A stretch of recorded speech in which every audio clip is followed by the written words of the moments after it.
in the shadows of grand sanctuaries, where glittering gold conceals silent tears.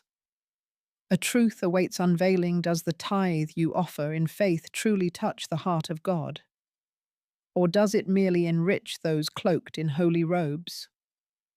Dare you ask as the offering plate passes which kingdom your money builds? God's or man's today? A journey to uncover the truth begins not to tear down faith, but to kindle a flame of freedom so that tithing becomes a song of love, not a burden of fear. As the soft light of a Sunday morning filters through the church windows, blending with the ringing bells, like a tender lullaby, a faint whisper stirs within. Among the polished wooden pews touched by countless hands amid the familiar scent of well-worn Bible pages, a gentle question arises, like a breeze rustling through golden stalks. Is this truly what God desires? Not to doubt, not to distance, but a call of truth inviting us to peer deeply into the heart of faith. I stand here, dear friend, as a companion, a sister having walked through resplendent cathedrals and knelt on humble earthen floors where God's love remains as warm as a mother's embrace. Rain falls outside each drop, sparkling like heavenly jewels, nourishing every field, rich or poor, without distinction. Tithing should be like that rain, a natural flow from a grateful heart, unhindered by fear or pressure. Yet I see the anxious eyes of Sarah, a single mother, clutching her last few coins, her heart heavy with worry about whether they suffice to please God. I see Mr. James, his silver hair trembling, placing a meagre coin in the offering plate, not out of joy, but from fear that withholding might turn God away. My heart aches, dear friend, for God, who sends rain and sunshine, never measures love by coins. He gives rain to the righteous and the unrighteous alike, and his arms are ever open, requiring no payment of silver or tears. A small stream winds through the meadow, carrying wildflowers and glinting sunlight, never pausing to demand, only quietly nurturing all in its path. Tithing, when offered rightly, should be like that stream, bringing hope, healing, and light. But when the offering plate passes, accompanied by sharp words, "Give so God will open heaven's gates," I wonder, does God, who raises the sun each day without permission, need our payment for blessings? The woman at the well, speaking with Jesus, was asked for no coin, only to open her heart, and he gave her living water. "Whoever drinks the water I give will never thirst again," he said. And that love came without a bill. Why then, in his church, do we hear words that make hearts shrink in fear? I speak to you, dear friend, not to shake your faith, but to ignite a new, warm, and true flame. Tithing is sacred, like rain on parched earth, like a stream nurturing blossoms. Today, I take your hand, so we may together rediscover the meaning of giving, an act of love, of freedom, of deep gratitude, as God has loved us. Beneath the flickering glow of candles in the sanctuary, as hymns rise like a refreshing stream, a quiet sorrow creeps in, like dark clouds veiling a summer sky. Tithing, meant as a sacred gift, a flow of gratitude, has in some places been wrapped in the shadows of manipulation. It is no longer rain quenching dry land, but a weight pressing on trembling hearts. I speak to you not to shatter faith, but to rekindle the fire of truth, so tithing may again be a song of love, not a sigh of fear. Rain falls outside, do you hear it? Its steady drops, indifferent to whether fields are lush or barren, silently nurture life. Tithing was meant to be like that. A natural act flowing from the heart, bringing hope to widows' food, to the hungry, and light to lost souls. Yet in some corners of the church I see Sarah's eyes, a single mother, as she places her last coins in the offering plate. Not joy guides her, but a chilling whisper from the pulpit. Give to receive God's blessing. I see Mr. James, his silver hair and calloused hands, placing a small coin in the plate, not from gratitude, but from fear that withholding will turn God's face away. My heart aches, dear friend, for our God who sends sunshine each morning never demands coins to love his children. He makes the sun rise on the good and the evil, and his love is a river that never runs dry, needing no payment of tears or silver. A field of ripe wheat sways in the breeze, singing an ancient song. Wheat holds back no grain. It falls to the earth, yielding a new harvest. Tithing, when given rightly, is like that grain sown in love, bringing life to communities, building shelters, meals, and dreams for those in need. But, dear friend, I have seen places where tithes do not fall to the earth, but rise to lavish mansions on hills. I have seen pastors in costly suits preaching sow and reap with fervour, yet never revealing where the harvest goes. Meanwhile, Sarah struggles with electric bills, and Mr. James chooses between medicine and food. Their tithes, soaked in sweat and sacrifice, should have been rain that nourishes, but instead become stones weighing down their hearts.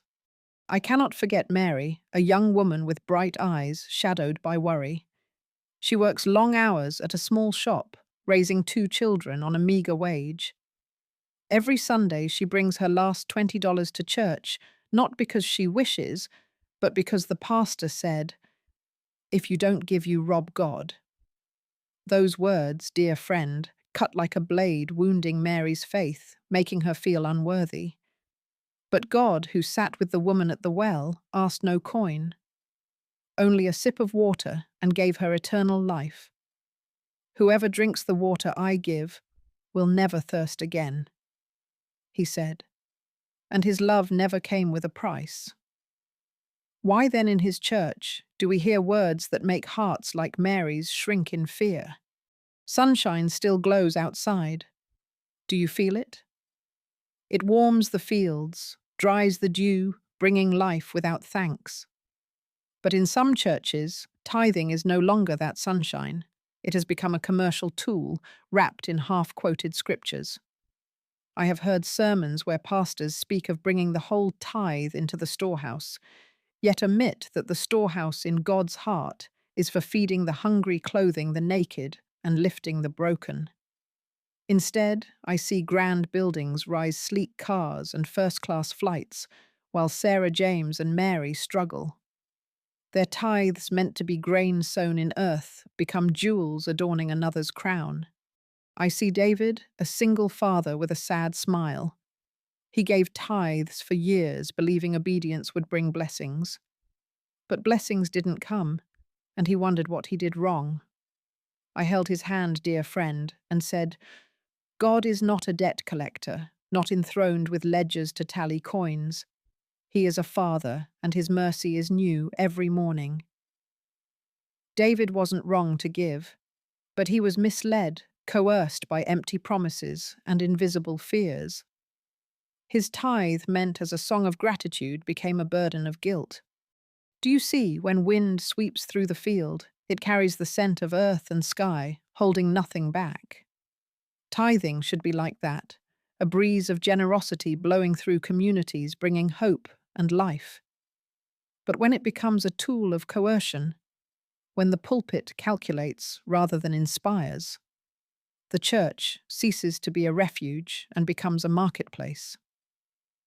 I say this not with bitterness, dear friend, but with a heavy heart. I have seen people like Sarah James Mary and David Faithful Hearts hurt by sugar-coated but thorny words. I have seen tithing meant as light, shrouded in the darkness of manipulation. Jesus, who walked among the poor, never collected tithes. He dined with tax collectors, healed the sick without charge, and fed thousands with 2 fish and 5 loaves. They all ate and were satisfied with 12 baskets left over. Yet he passed no offering plate afterward. Why then in his church do we hear words making tithing a condition for blessing? I invite you, dear friend, not to abandon faith, but to see clearly. Tithing is sacred like rain, like sunshine, like wind through the fields. But when twisted, used to enrich a few, it loses its light. Today I take your hand, so we may rekindle that flame. A flame of truth, of love, of a tithe, flowing from the heart, not from fear. As dawn's gentle light slips through the sanctuary windows, painting the pews with warm gold, an invisible shadow lingers like mist, cloaking a wheat field before a storm. Tithing meant as a pure stream of gratitude has been forged into chains, binding the hearts of the faithful. Not love leads, but fear manipulates whispering venom. If you don't give blessings, we'll flee. Dear friend, this is not the voice of God who makes flowers bloom without demand, but the voice of control draped in holy garb. Tithing, when coerced by fear, is no longer a song of worship, but a burden on hearts yearning for light. The field outside stretches silently under the sun, each blade of grass nurtured without cost. But in some churches, tithing is no longer a free gift. It has become a tax on the soul, demanded with threats. Don't give, and you'll be cursed. Anna. A young mother stands silent by the altar, clutching an empty purse, her heart heavy with teaching that her salvation hinges on coins she places in the plate. John, a laborer with rough hands, bows his head in the sanctuary, afraid to look up, fearing his faith is lacking if he cannot give enough. Hearts like Anna's and John's dear friend deserve not to be caged by fear.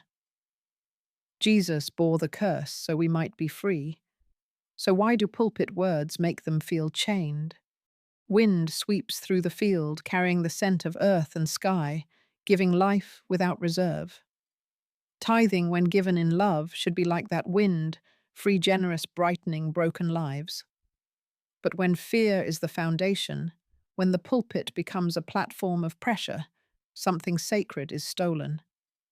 I see Emma, a widow, her eyes dim with worry, giving her last coin not from joy, but from whispers that withholding will turn God away. But God, who praised the widow's might in the temple, looked not at the coin's value, but at her heart. She gave all she had, he said, and he was pleased not for the coin's worth, but for the love in her act. Why then in his church do we hear words turning tithing into a tool of manipulation? Fear's shadow doesn't shout or raise a fist like a storm. It slinks quietly cloaked in scripture, hiding in rituals, sitting beside you on the pew, whispering your faith is lacking if your purse is empty.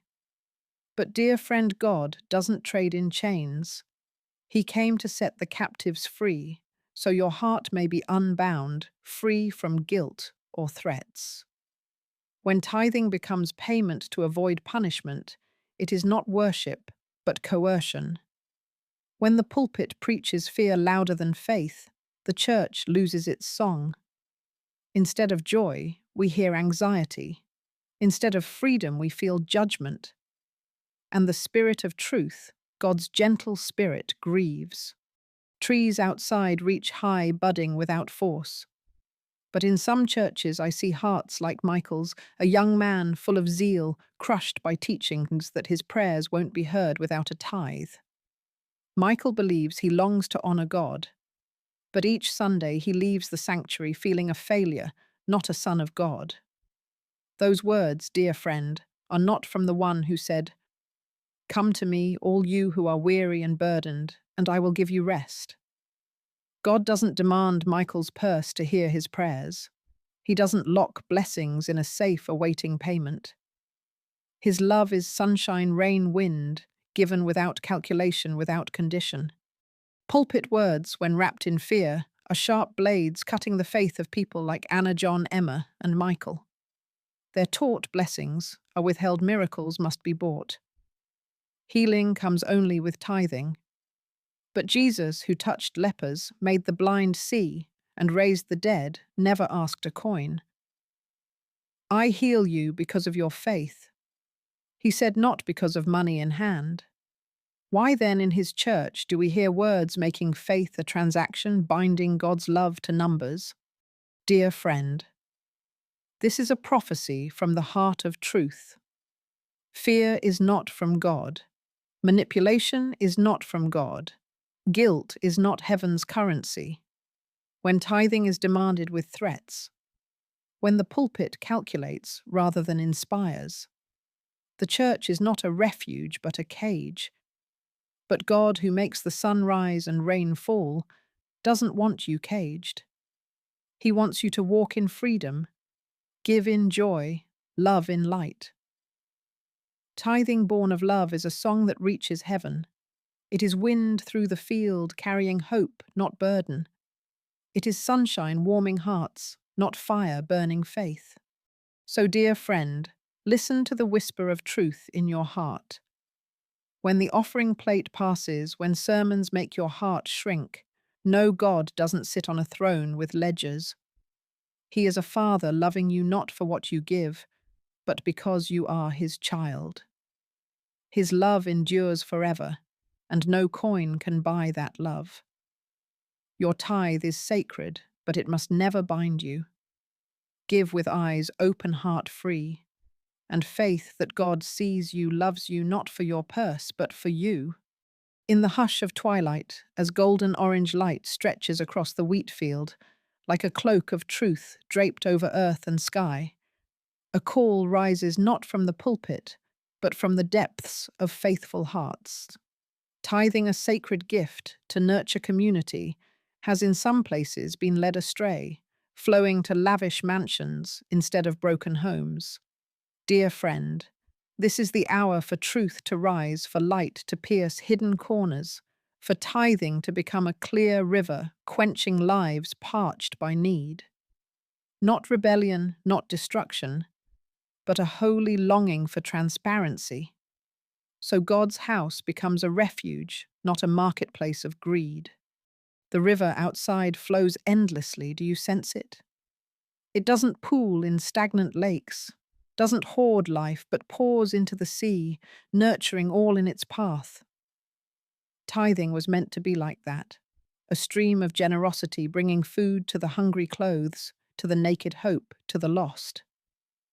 But in some churches, I see Rachel's tithe a single mother's offering, not reaching orphans or the homeless.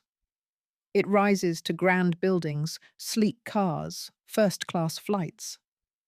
I see Thomas's tithe a labourer with rough hands, not funding soup kitchens, but adorning a pastor's costly suit. My heart aches, dear friend, for God, who overturned money changers' tables in the temple, is not pleased when his house becomes a den of thieves. You have made my father's house a den of thieves, he said. And his words still echo, calling us to cleanse what has been distorted. Twilight's last rays still shine, favouring no field, missing no blade of grass. But in some sanctuaries, tithing is no longer that sunlight. It has become a jewel in the crown of pastors, living like kings while their flock starves. I see Grace, a widow with sad eyes, giving her last coin, believing it aids the poor, unaware it funds a hilltop mansion. I see Daniel, a zealous youth, tithing in hope it builds community bridges, but it only enriches hidden bank accounts. Hearts like Rachel's, Thomas's, Grace's, and Daniel's deserve truth. The truth will set you free, God said. And that truth begins with a simple question. Where does your tithe go? It's not disrespectful to ask. It's not sinful to seek light. When wind blows through the field, it hides no path. It leaves traces on swaying stalks. Tithing should be like that transparent clear, so all see it flowing to community gardens, hospital beds, shelters for the homeless. But when questions about tithing are met with anger, when transparency is labelled rebellion, darkness reigns. Dear friend, God doesn't fear light. He is light. I am the light of the world, he said. And he calls us to walk in truth, not in manipulation's shadows. I see churches, dear friend, where tithing is truly a river. It flows to scholarships for children, hospital bills for the sick, meals for the hungry. That is tithing that echoes heaven, tithing that makes God smile. But elsewhere I see pastors on pulpits draped in costly robes preaching sow and reap with captivating voices, yet never opening the books. I see gleaming buildings, but outside the gates the poor still hunger. This is not Jesus' gospel, who washed disciples' feet, ate with outcasts, lived with no place to lay his head. The Son of Man has no place to lay his head. He said, yet he changed the world with love, not gold. Why then in his church do we see pastors living like kings while their flock drowns in debt? This is a prophecy from the heart of truth. God's house was not meant to be a business. Tithing was not meant to build human empires, but to lift broken lives. Dear friend, you're not wrong to ask where your tithe goes. You're not sinful to demand open books, transparent budgets, ethics above profit.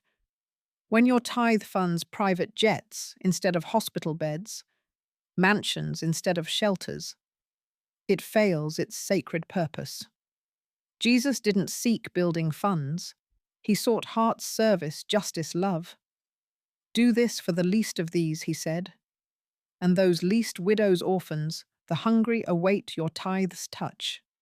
The wheat field outside, watered by the river, blooms vibrantly, yielding a harvest for all. Tithing, when used rightly, blooms like that, bringing hope, healing freedom. But when hoarded, used to adorn greed, it becomes barren soil, lifeless. Dear friend, this is the hour for courage. Ask not with bitterness, but with a thirst for justice. Demand transparency, not from doubt, but from love for God's house. If answers come wrapped in evasion or manipulation, no truth, fears no light. Let your tithe flow like a river, nurturing the broken, not enriching the full.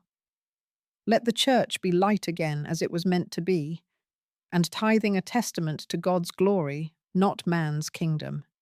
As stars twinkle in the night sky, like tiny lamps guiding wanderers, a holy longing rises in faithful hearts, calling tithing back to its source, a song of love, not a burden of fear. Dear friend, this is the hour for God's house to be cleansed, for tithing to flow like a pure spring, nourishing parched souls and lifting broken lives. Not to destroy, but to build, not to divide, but to heal. Tithing, when given in freedom, is a star piercing the dark, a living testament to God's generosity, who makes flowers bloom without demanding payment. Beneath the vast sky, each star shines like a promise, holding no light for itself, but radiant for the world. Tithing was meant to be like that, a free gift flowing from a grateful heart, bringing life to widows, hope to orphans, comfort to the lost. But in some places, I see Elizabeth's tithe, a mother with calloused hands, not reaching soup kitchens, but filling hidden bank accounts. I see Samuel's tithe, a laborer with simple faith, not building community bridges, but adorning lavish mansions. My heart is heavy, dear friend. For God, who walked among the poor, is not pleased when tithing becomes a tool for greed. Give with a cheerful heart, he said. And that cheer comes only when tithing is given in freedom, not under the weight of threats. Grass blooms under starlight, not because it's forced, but because it was made to shine. Tithing, when given from the heart, blooms like that, bringing scholarships for children, medicine for the sick, shelters for the homeless. I see churches, dear friend, where tithing is a pure spring flowing to community gardens, hospital beds, tables of the hungry. That is tithing that echoes heaven, tithing that makes God smile. But elsewhere I see pulpits gleaming with gold, while the poor stand at the gates awaiting a blessing that never comes. This is not Jesus' gospel, who washed disciples' feet, shared meals with outcasts. I came to serve, not to be served, he said. And our tithing must reflect that service, not human greed. This is a prophecy from the fire of truth. God's house will be cleansed, like wind clearing dust from the field. Truth will overturn money changers' tables in sanctuaries where tithing is peddled.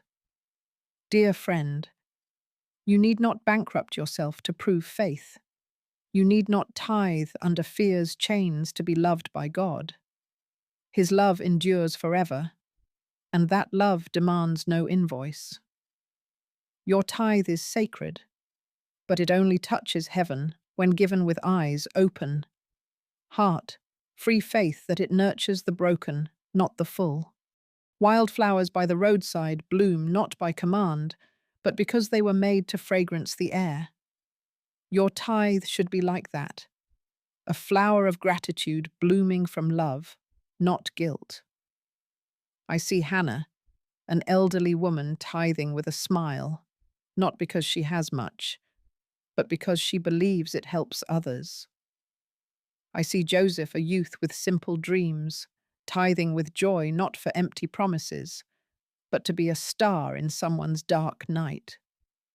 Hearts like Hannah's and Joseph's, dear friend, are the fruit of the true gospel. They give not from fear, but from longing, not from pressure, but from love. And when tithing is given, thus it becomes a song touching heaven, a song God in his tender mercy joins. Dear friend, this is the hour for courage. Tithe. Yes, but with wisdom, with faith, that your money is sacred, deserving to flow where God's compassion shines. Ask not with bitterness, but with a thirst for justice. Demand transparency, not from doubt, but from love for God's house. If your tithe doesn't reach widows, orphans, or the hungry pause, not to abandon, but to seek a place where your tithe blooms like a field under stars. Let your light shine before others. God said, and that light begins with a free heart, a tithe given in joy, a church reflecting his love. This is the final prophecy. The day is coming when God's house will shine, not with gold, but with grace, not with splendor, but with compassion. Tithing will no longer be a burden, but a song of freedom. The people will not be sheep led by fear, but radiant lamps illuminating the world with love and truth. Dear friend, let your tithe be a flower blooming under stars with a full heart, unwavering faith and joy that God sees you, loves you, not for what you give, but because you are his child. Let tithing be a testament to his glory, and the church a lamp on a hill, guiding every soul. As the velvet curtain of night descends, and stars glimmer like eternal lanterns guiding weary travelers, God's house stands resolute, not as a fortress of shadows, but as a beacon ablaze with the unquenchable light of love and truth. Dear friend, the journey we have shared has not been one of dismantling faith, but of rekindling a sacred fire, a fire of freedom burning brightly to restore tithing to its divine purpose. Tithing is not a chain to bind, nor a burden to crush, but a clear, sparkling stream flowing from a heart overflowing with gratitude. It is meant to nourish parched souls, mend broken lives, and weave communities threaded with hope, compassion, and justice. Let your light shine before others. God declares, and that light begins with you, with the courage to question the hunger for transparency and the unshakable faith that God's love for you is not measured by what you give, but by the truth that you are his beloved child. Imagine a world where tithing is no longer a whispered obligation heavy with fear, but a joyful anthem rising from hearts set free. Picture churches not as marketplaces of manipulation, but as gardens, bibtons, where every tithe blooms into acts of mercy, feeding the hungry, sheltering the homeless, and lifting the fallen. This is the vision God has planted in us, a dream where His house is a lamp on a hill, radiating warmth to every soul, rich or poor, near or far. Your tithe, dear friend, is a sacred seed meant to be sown in love, not coerced by threats or guilt. It is a wildflower under the starlit sky, blooming not because it must, but because it was created to share its beauty with the world. Let us walk forward together, hand in hand, with eyes wide open and spirits unbound. Let us demand that tithing flows where God's heart dwells among the least, the lost, the longing. Ask boldly where your offering goes, not with cynicism, but with a righteous thirst for truth. Seek churches where every coin is accounted for, where budgets are as open as the scriptures, and where leaders live not as kings, but as servants, echoing the humility of Jesus, who washed feet and broke bread with outcasts.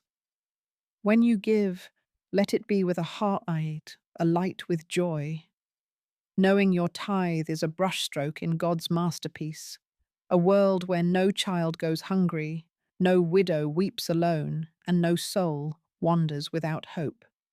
This is our calling, dear friend, to reclaim tithing as a song of worship, a melody that rises to heaven and echoes on earth. As you step into this new dawn, carry the truth that God, who paints the sky with sunrise and scatters rain on every field, delights in you not for the coins you place in the plate, but for the love that beats in your heart. Your tithe, when given freely, is a testament to His glory, a ripple in the river of His grace, touching lives you may never see, yet forever cherished in His sight. Let the church rise as a radiant city on a hill, where tithing builds not empires of men, but sanctuaries of compassion. And as you walk this path, know that God, the giver of all good things, smiles upon you, for your offering is a song of truth, a light that will never fade, a legacy of love that will shine through eternity.